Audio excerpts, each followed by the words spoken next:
24 گھنٹے کی زندگی میں بھائیو جھوٹ خاص طور پر زندگی سے ہم نکال دیں، جھوٹ نہ بولیں اور ایک کسی کو دھوکہ نہ دیں۔ میرے نبی نے فرمایا میرا امتی ہر گناہ کر سکتا، دو نہیں کر سکتا، ایک جھوٹ کبھی نہیں بولے گا، ایک دھوکہ کبھی نہیں دے گا۔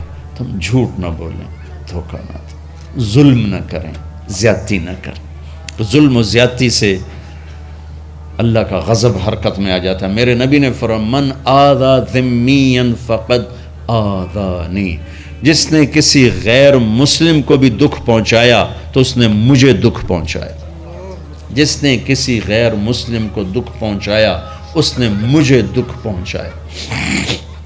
میرے نبی نے تو اپنے ساتھ رہنے غیر مسلموں کے ساتھ اتنی رحمت للعالمین کا ثبوت دیا۔ ہم ان کے برتن بھی الگ کرتے، وہ برتن کو ہاتھ لگانے میں کہ دھو، برتن دھو کے لاؤ، اتنی نفرت کا اظہار۔ بھائیو محبت سے رہیں، اپنے کاروبار میں ہو سچ بولو، صحیح تولو، وعدہ خلافی نہ کرو، وعدے سے پھرو مت، کسی کو دھوکہ نہ دو، کسی کو فراڈ نہ کرو۔ بازار کا دین سچائی ہے، صحیح تولنا ہے اور دھوکہ نہ دینا ہے۔ گھر کا دین ماں باپ زندہ ہیں، ان کے پیر دھو لو، ان کی دعائیں لے لو۔ گھر والے ہو اپنی بیوی سے حسن سلوک کرو، گالی دینا، تانے دینا، طنز بولیاں، اپنے گھروں کو آگ نہ لگاؤ۔ ہمارا جوائنٹ فیملی سسٹم ہے، ماں باپ کو اپنا مقام دو، بیوی کو اپنا مقام دو۔ ہمارا سسرالی معاشرہ ظالم ہے، درد سے کہہ رہا ہوں ظالم ہے، ہمارا سسرالی معاشرہ ظالم ہے، چاہے دیندار کہلاتے ہوں، چاہے دنیا دار کہلاتے ہوں، چاہے پڑھے لکھے کہلاتے ہوں، چاہے ان پڑھ کہلاتے ہوں، ظلم ہے۔ میں کہاں سے اس کی تعویل کروں؟ اگر ماں باپ کی طرف سے زیادتی ہے اپنی بیوی کو بچاؤ، اور کہیں بیویاں ایسی زوردار ہیں کہ وہ گھر کو آگ لگانے پر آئی ہوتی ہیں، اگر بیوی زیادتی کرے تو ماں باپ کو بچاؤ۔ یہ تمہارا کام بیچ میں ایک پل بننا ہے، دونوں رشتوں کو جوڑنا ہے۔ جس طرف بہنوں کی طرف سے زیادتی ہے بیوی کو بچاؤ، بیوی کی طرف سے اپنے دوسرے رشتوں کو بچاؤ۔ ہم اس میں افراط ہوتا یعنی کمی زیادتی کا شکار ہیں۔ کچھ ماں باپ کے پریشر میں بیویوں پر ظلم ڈھا دیتے ہیں، اور کچھ بیویوں کے پریشر میں ماں باپ کو ذلیل کر دیتے ہیں۔ یہ دونوں انسانیت سے دور کی چیزیں ہیں۔ بھائیو اپنے نبی کی زندگی پڑھو اللہ کو۔ میرے نبی کی ایک حدیث سناؤں، میرے نبی نے فرمایا یہ جو میرے مدینے والے لوگ ہیں نا، یہ بڑے اچھے ہیں، ان کے گھر میں جب کسی کی ڈولی اترے نا تو اسے یوں لگتا ہے جیسے میں اپنے ماں باپ کے گھر ہی آ گئی۔ یہ چند دن پہلے میں نے حدیث پڑھی تو مجھے بڑا مزہ آیا کہ میرا تو مستقل مضمون ہے، بیان کرتا رہتا ہوں۔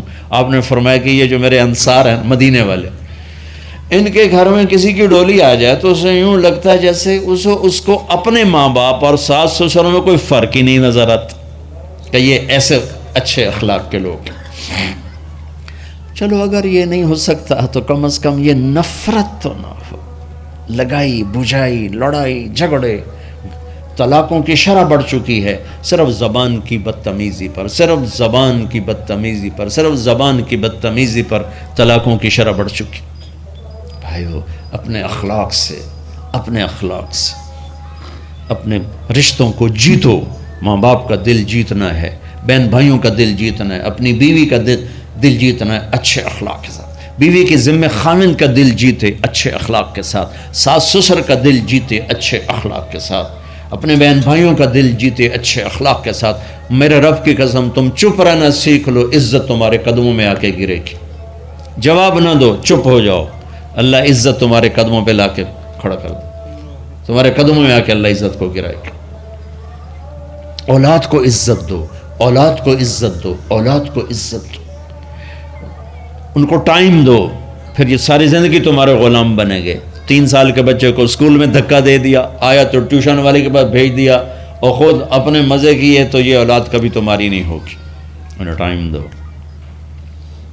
اور اولاد کی خواہشات کا خیال کرو۔ ان پر ایسے ماں باپ ہونے کی ایسی دھونس مت جماؤ۔ آج کل اولاد نافرمان ہے، آدھا قصور ماں باپ کا ہے، آدھا اولاد کا ہے، کہ یہ وہ شفقت اور وہ محبت اور وہ ٹائم نہیں دیتے، اس سے آگے بات خراب ہو جاتی۔ اور ایک بڑا حساس موضوع ہے، رشتے ناتوں میں اولاد کی رعایت کرو، اپنی اولاد کی پسند ناپسند کا خیال کرو، ان پر مسلط مت کرو۔ اولاد سے کہتا ہوں کورٹ کی شادیاں نہ کرو، عشق معشوقی کی شادیاں نہ کرو، یہ 99.9% ناکام ہو جاتی ہیں۔ زندگی اور چیز ہے، عشق معشوقی اور چیز۔ اپنے ماں باپ کی دعائیں برکتیں لے کر شادی کرو۔ لیکن ماں باپ سے کہتا ہوں اگر کہیں بچی کہہ دے میں نے نہیں کرنی یہاں، تو اللہ کے واسطے اس کی رعایت کرو، اس کو گائے بھینس نہ بناؤ کہ جس قلے نال مرضی جا کے بن چھڈو۔ انسان ہے، جانور نہیں ہے، انسان ہے۔ زندگی جس نے گزارنی اس کی رعایت کرو، اس کی رعایت کرو۔ اولاد سے کہتا ہوں ایسے لو میرج اور گرل فرینڈ بوائے فرینڈ ہمارا کلچر نہیں ہے، یہ ہلاکت اور تباہی کا راستہ۔ میں قربان جاؤں میرے نبی کہ صاحبزادی جنت کی عورتوں کی سردار کا رشتہ آسمان پہ طے ہو چکا ہے کہ علی کے ساتھ کیا جائے گا۔ خبر آ چکی، جبریل آ چکے ہیں کہ یا رسول اللہ فاطمہ علی کے لیے ہے، اور حضرت علی رشتے کا پیغام لے کر آئے ہیں، اور آپ فرما رہے ہیں انشاءاللہ۔ ہاں نہیں کی، کہا انشاءاللہ۔ ہاں تو ہو چکی ہے، انشاءاللہ۔ ہاں کیوں نہیں کی؟ ہاں ہو چکی۔ آپ کو سبق سکھانے کے، ہمیں شریعت سکھانے کے۔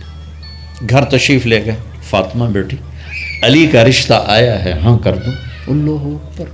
جب جبریل آ کے بتا چکے ہیں کہ یہ رشتہ ہو چکا ہے آسمانوں پر، اللہ نے کہہ دیا ہے کہ فاطمہ علی کا کے ہاتھ میں دی جائے گی، پھر یہ کیوں پوچھ رہے ہیں بیٹی علی کا رشتہ آیا ہے، ہاں کر دوں؟ ہمیں سکھانے کی کہ کتنی بچیاں سسک کے زندگی گزار دیتی ہیں، ماں پیو زبردستی کر دیتے، کتنے بچے سسک کے زندگی گزار دیتے ہیں کہ ماں باپ زبردستی کر دیتے۔ بھائیو اللہ کے واسطے شریعت پڑھو، دین پڑھو، نبی کی زندگی پڑھو۔ حضرت فاطمہ رضی اللہ تعالیٰ عنہ کا انکار کرنا تھا، کیا خیر آج کل کی شریف بچی بیچاری چپ کر کے کہتی ٹھیک ہے جی میں ماں پیو دی مرضی۔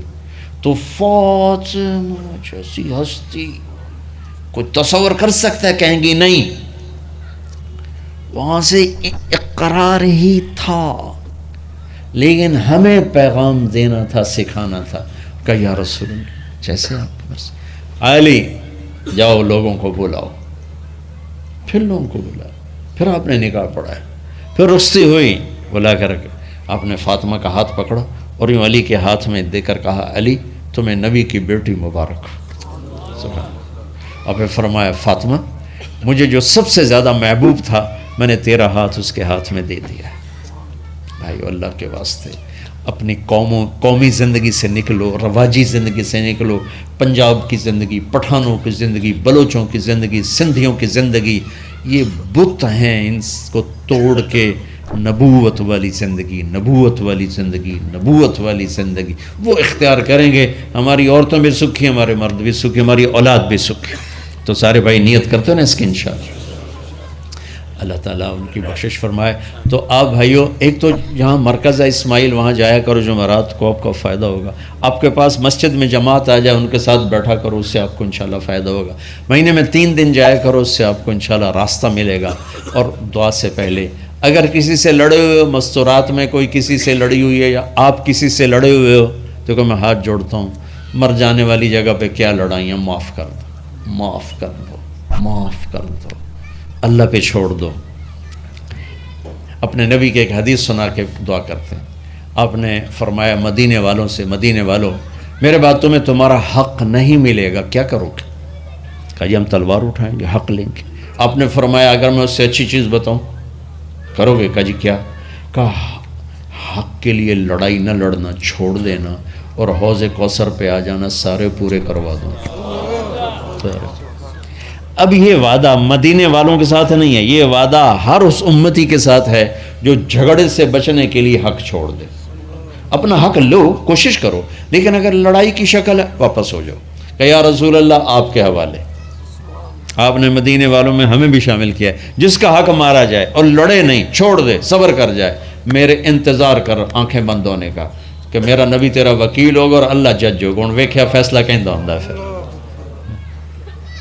تم اپنے حبیب کو اپنا وکیل بنا اب معاف کر دو، عورتیں بھی معاف کر دیں، آپ بھی معاف کر دیں، گلے لگو، امت بنو، محبت سے رہو کیا 4 دن کی زندگی میں نفرتوں کی آگ بھڑکانا، محبت کے پھول بکھیر کے چلے جاؤ، کیا ظلمتیں پھیلانا، اپنے حصے کی شمع جلا کے چلے جاؤ۔